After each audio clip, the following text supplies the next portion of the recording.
अस्सलाम वालेकुम। आज अल्लामा इकबाल का जवाब शिकवा के जो पहले चंद अशार है ना, जिसमें एक तो ये बयान करते हैं कि मैंने जब शिकवा किया, मैंने जब अपनी तस्वीर दर्द अल्लाह के सामने रखी, तो उसके बाद हुआ क्या।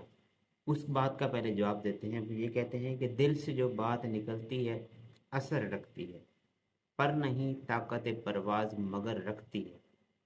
कुदसिल असल है रिफ़ात पे नज़र रखती है, खाक से उठती है गर्दों पे गुजर रखती है।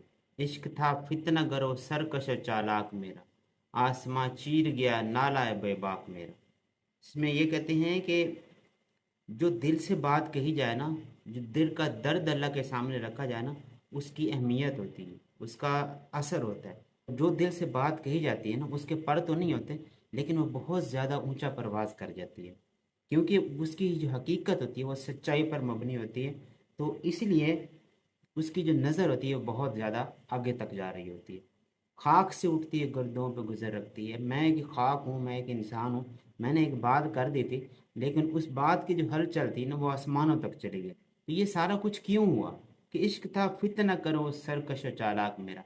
मैंने जो बात की वो इश्क के अंदर की, और इश्क मेरा इतना बागी था, इतना सरकश था और इतना चालाक था कि जिसकी वजह से आसमानों तक मेरा जो फरियाद थी, मेरा जो नाला था वो पहुंच गया, मेरा जो दर्द था वो पहुंच गया।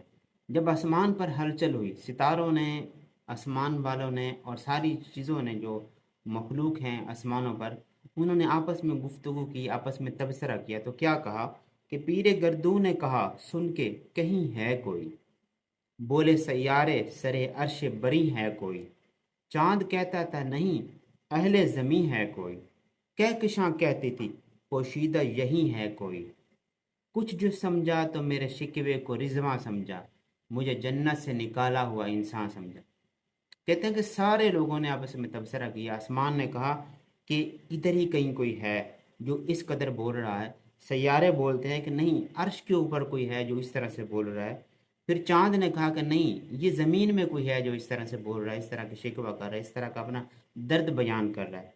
जो कहकशां कहती थी वो कहती थी मेरी कहकशां के अंदर ही कोई ना कोई ऐसा है जो इस तरह का दर्द बयान कर रहा है, जिससे पूरे आसमान में हलचल हो गई।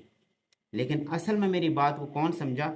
रिजवां समझा। रिजवां जो फरिश्ता है, उसको पता चल गया कि ये इंसान ही है जो जन्नत में पहले रहता था, उसको निकाला गया था। ये वही इंसान है, ये वही दर्द उसका बोल रहा है। जिस तरह हज़रत आदम अलैहिस्सलाम ने जब ज़मीन पे आने के बाद जिस तरह से दुआएं की, उन दर्द को, उस तकलीफ़ को, उस तरह के जो नाले थे, वो सारी चीज़ों को रिजवां समझता था। रिजवां को पता चल गया कि नहीं, ये कोई इंसान ही है जो ज़मीन में इस कर्ब के साथ, इस तकलीफ़ के साथ ऐसा शिकवा कर रहा है, ये इंसान ही है। उसके बाद फिर ये हुआ कि जो फरिश्ते थे वो आपस में गुफ्तगू करने लगे। फरिश्तों को पता चल गया कि ये इंसान है।